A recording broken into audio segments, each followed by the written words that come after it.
नमस्कार दोस्तों, master takes में आप सभी का एक बार फिर से स्वागत है। जियोग्राफी वर्ल्ड जियोग्राफी का इस वीडियो में ज्वार भाटा चूंकि हम लोग पहले पढ़ चुके थे, अब आते हैं सूर्य ग्रहण और चंद्र ग्रहण। तो ज्वार भाटा जैसे कि हम लोग जानते हैं कि 24 घंटा में 2 बार समुद्री सतह पर जो ऊपर की ओर उठता है उसको हम लोग ज्वार, और जो नीचे की ओर चला जाता है उसको हम लोग भाटा के नाम से जानते हैं। तो ये क्यों आते हैं, तो ज्वार भाटा क्यों आता है?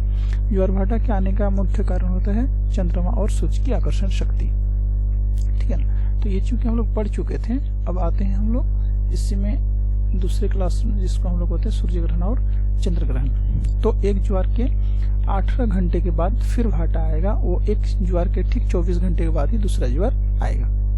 ज्वार का भयंकर रूप क्या होता है, खाड़ी देशों में देखने को मिलता है। अब आते हैं नेक्स्ट क्वेश्चन में, शक्तिशाली ज्वार कब आते हैं? शक्तिशाली या दीर्घ ज्वार आने के 2 स्थितियां होती है। पहला, जब पृथ्वी, चंद्रमा और सूर्य सीधे सरल रेखा में आ जाते हैं, तो पृथ्वी और चंद्रमा सूर्य के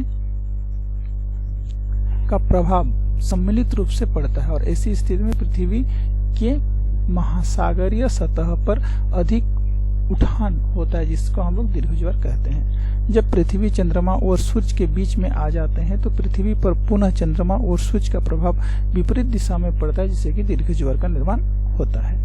और निम्न ज्वार का किस प्रकार से स्थिति आता है, ये किसे होता है, वो इस फिगर के माध्यम से आप लोग देख सकते हैं। यह ज्वार तब आता है जब पृथ्वी, चंद्रमा और सूर्य समकोण की स्थिति में आ जाते हैं। इसमें चंद्रमा और सूर्य का आकर्षण बल एक दूसरे के विपरीत काम करने लगता है, जिससे दोनों में से किसी का भी आकर्षण शक्ति प्रभावी नहीं होता है, जिससे पृथ्वी की महासागरीय सतह पर निम्न ज्वार आता है। निम्न ज्वार की 2 स्थिति बनती है, या 2 बार ये बनते हैं। दुनिया का सबसे ऊंचा ज्वार कहाँ बनता है, कहाँ ना बनता है? तो दुनिया का सबसे ऊंचा ज्वार उत्तरी अमेरिका के तट पर फंडे की खाड़ी, और वह फंडे की खाड़ी जहाँ वो ग्राफ में आप लोग देख सकते हैं, उत्तरी अमेरिका के साथ में आता है, जिसमें लगभग 18 मीटर होती है। खाड़ी जितना सक्रिय होता है, ज्वार उतना ही ऊंचा होता है। भारत में कच्छ व खंबात की खाड़ी में भी ज्वारीय तरंगे उठती है। कच्छ की खाड़ी दलदलीय क्षेत्र है, इसलिए यहाँ में ज्वार खंबात की खाड़ी के ज्वार की अपेक्षा प्रभावशाली कम होते हैं। खंबात की खाड़ी में काफी प्रभावशाली तरंगे उठती है, जिससे काफी तरंगे ऊर्जा उत्पन्न होती है। ज्वारीय तरंगे में गतिज ऊर्जा होती है। ये गतिज ऊर्जा तट पर जाकर टकराती है, जिससे दोहन करने के लिए तटों पर विद्युत संयंत्र लगाया गया है या लगा दिया गया है, जिससे कि बिजली प्राप्त होता है। भारत में ज्वारीय तरंग ऊर्जा केंद्र खंबात नामक जगह पर लगाया, जिसके प्रयास से किया जा रहा है कि यहाँ पे लगाया जाए और ये काम करे। सूर्य ग्रहण और चंद्र ग्रहण। सूर्य ग्रहण दिन में और चंद्र ग्रहण रात में घटित होता है। पूर्णिमा की रात को चंद्रमा पूरा दिखाई देता है। सूर्य ग्रहण के समय चंद्रमा बीच में होता है, और चंद्र ग्रहण के समय पृथ्वी बीच में आ जाते हैं, ठीक है। एक वर्ष में, ठीक है, अधिकतम जो है 7 बार सूर्य ग्रहण व 7 बार चंद्र ग्रहण हो सकता है। पूर्ण सूर्य ग्रहण की स्थिति में चंद्रमा सूर्य के बीचों बीच में आ जाता है, जिससे सूर्य का केवल कोरोना वाला भाग दिखाई देता है। वो सूर्य एक रिंग की भांति दिखाई पड़ता है, जिससे हम लोग क्या कहते हैं, हीरक वलय या डायमंड रिंग कहते हैं। सूर्य ग्रहण व चंद्र ग्रहण की घटना किसी खास जगह पर ही घटित न हो करके ये पूरी पृथ्वी पर होती है।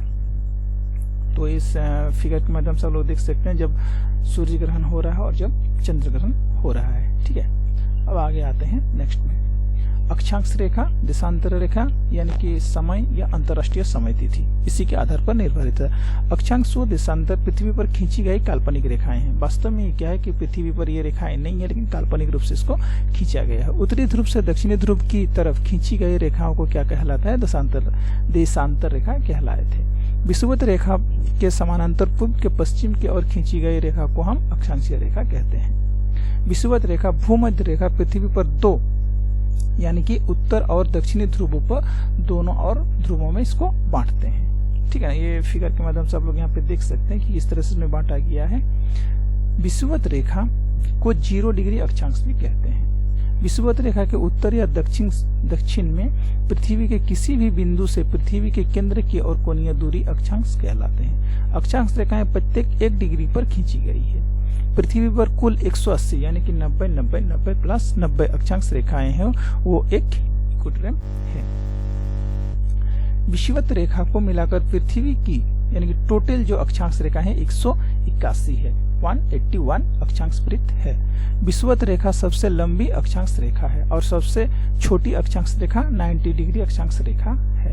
23.5 डिग्री यानी 23 डिग्री एंड हाफ उत्तरी अक्षांशों को हम कर्क रेखा और 23 डिग्री एंड हाफ दक्षिण अक्षांश को हम मकर रेखा कहते हैं।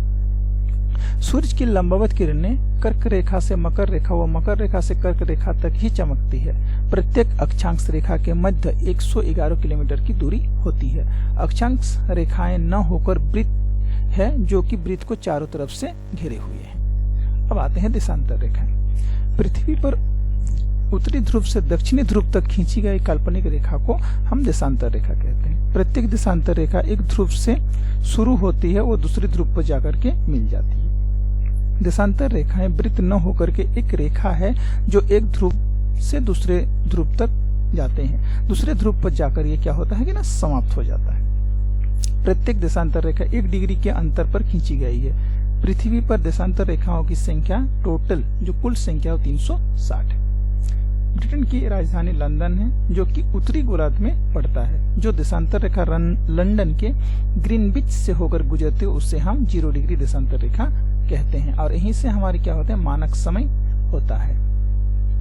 0 डिग्री के पूर्व जो देशांतर रेखा उसे हम पूर्व देशांतर, वो 0 डिग्री देशांतर के पश्चिम में जो देशांतर है उसे हम लोग पश्चिम देशांतर कहते हैं। 0 डिग्री देशांतर को प्रधान यामोत्तर रेखा भी कहते हैं। पृथ्वी पर 360 डिग्री कोण को 24 घंटे घूमती है, यानी कि 360 डिग्री में मिले। तो इसमें अगर देखा जाए तो पृथ्वी 360 डिग्री जब घूमती है 24 घंटे में, यानी कि 1440 मिनट प्रति घंटे के हिसाब से वो घूम रही है। यानी कि 1 डिग्री घूमने में पृथ्वी को जो समय लगता है वो 4 मिनट का समय लगता है और वहीं 15 डिग्री इसको घूमने में कितना समय लग जाता है, लगभग 60 मिनट यानी कि 1 घंटा का ये समय ले लेता है। यानी कि अर्थात कुल मिलाकर अगर देखा जाए पृथ्वी 1 घंटे में लगभग अपने धुरी में 15 मिनट वो घूम लेती है। प्रत्येक देशांतर के मध्य 4 मिनट का अंतर पाया जाता है। पृथ्वी पश्चिम से पूर्व की ओर घूम रही है, इसलिए पहले सूर्योदय पूर्व में होता है और पश्चिम में रात रहती है। 0 डिग्री देशांतर के पूर्व में समय आगे होता है और पश्चिम में समय होता है कि पीछे की ओर आते हैं, क्योंकि पृथ्वी पश्चिम से पूर्व की ओर घूम रही है। यदि 0 डिग्री देशांतर पर 12 बज रहे हो तो वहीं 2 पूर्वी देशांतर पर क्या समय होंगे। तो 1 डिग्री देशांतर 4 मिनट का, तो 2 डिग्री समय कितना हो जाएगा 4 × 2 यानी कि 8 मिनट। अगर इस तरह से अगर देखा जाए अतः 2 डिग्री देशांतर पर 12 बजकर के 8 मिनट होंगे बजेगा, क्योंकि पूर्व देशांतर पर समय आगे होता है। इससे नियम के अनुसार भारत का समय लंदन से लगभग 5.5 घंटे आगे है। तो ये क्वेश्चन बार बार पूछा जाता है, भारत का जो समय है वो मानक समय है वो कितने घंटे आगे है, तो 5.5 घंटे पूर्वी देशांतर यानी कि पूर्व की ओर है। भारत का एक देशांतरीय विस्तार वाला देश है जहां से 22 देशांतर रेखा गुजरती है। भारत का देशांतरीय विस्तार 68.7 डिग्री पूर्व देशांतर से लेकर के 97.25 पूर्वी देशांतर रेखा तक है। आप लोग देखना चाहते हैं कि भारत की उत्तरी दक्षांश से दक्षिणी दक्षांश और पूर्व देशांतर से उत्तरी देशांतर के बीच कितनी दूरी है और किस किस तरह से इसको बांटा गया है, कितना अक्षांश में बांटा गया है, कितना देशांतर में बांटा गया है, तो इसका शॉर्ट वीडियो लिंक में आपको दिया गया है, वहां पे जाकर के आप इसको देख सकते हैं। भारत के अरुणाचल प्रदेश से गुजरात तक लगभग 30 देशांतर रेखाओं का विस्तार है। यदि अरुणाचल प्रदेश में 5 बजे सूर्योदय होगा तो वहीं गुजरात में 2 घंटे बाद सूर्योदय होगा अर्थात 7 बजे सूर्योदय होगा। 30 देशांतर रेखा यानी कि 30 × 4 यानी कि 120 मिनट यानी कि लगभग 2 घंटे का अंतर हमारे भारत में ही पाया जाता है। भारत में 82.5 डिग्री यानी 82 डिग्री एंड हाफ पूर्व देशांतर को मानक समय माना जाता है, जो कि इलाहाबाद के नैनी से होकर के ये गुजरती है। 82.5 डिग्री यानी 82.5 डिग्री पूर्व देशांतर भारत के 5 राज्यों से होकर के गुजरते हैं, जो निम्नलिखित इस प्रकार से है कि इलाहाबाद जो कि उत्तर प्रदेश, फिर MP, छत्तीसगढ़, उड़ीसा, आंध्र प्रदेश से होकर के ये रेखाएं सब गुजरती है। ठीक है ना। और इसका भी लिंक डिस्क्रिप्शन में दिया गया है। अगर आप लोग चाहें तो इसका भारत के किन किन राज्यों से होकर के देशांतर रेखाएं गुजरती है और किन किन राज्यों से अक्षांश रेखाएं गुजरती है, तो आप लोग शॉर्ट ट्रिक्स में जाकर के ये वीडियो देख सकते हैं। आसानी से शॉर्ट ट्रिक्स के माध्यम से ये दिया गया है। देशांतर रेखा की विशेषताएं। देशांतर रेखा वो रेखाएं हैं जो एक ध्रुव से शुरू होती है अब दूसरे ध्रुव पर समाप्त हो जाती है। विषुवत रेखा पर दो देशांतर रेखाओं के बीच की दूरी अपेक्षाकृत अधिक होता है, अर्थात 111.32 किलोमीटर होती है। अगर पूरी पृथ्वी को दो बराबर भागों में बांट दिया जाए तो इसमें से पूर्व देशांतर रेखाओं की संख्या 180 होंगे, वो पश्चिम देशांतर रेखाओं की भी संख्या 180 ही होंगे। 180 डिग्री पूर्व देशांतर और 180 डिग्री पश्चिम देशांतर दोनों एक ही रेखा है। 180 डिग्री पूर्व या पश्चिम देशांतर को क्रॉस ही 24 घंटे का अंतर माना जाता है। 180 डिग्री पूर्व या पश्चिमी देशांतर को हम अंतर्राष्ट्रीय तिथि रेखा भी कहते हैं। अंतर्राष्ट्रीय तिथि रेखा के पश्चिम का समय आगे मंगलवार होता है, जबकि पूर्व का समय पीछे सोमवार होता है। यदि अंतर्राष्ट्रीय तिथि रेखा में पूर्व में सोमवार है तो पश्चिम में वहां पे मंगलवार हो जाएगा।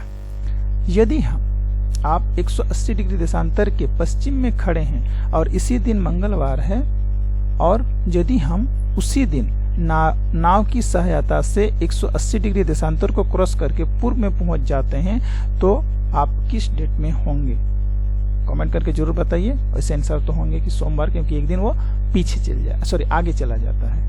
ठीक है ना। तो नेक्स्ट वीडियो में फिर हम लोग मिलते हैं। बने रहिए मास्टर ट्रिक्स के साथ। वर्ल्ड ज्योग्राफी के इस वीडियो में आप लोगों का फिर से एक बार धन्यवाद।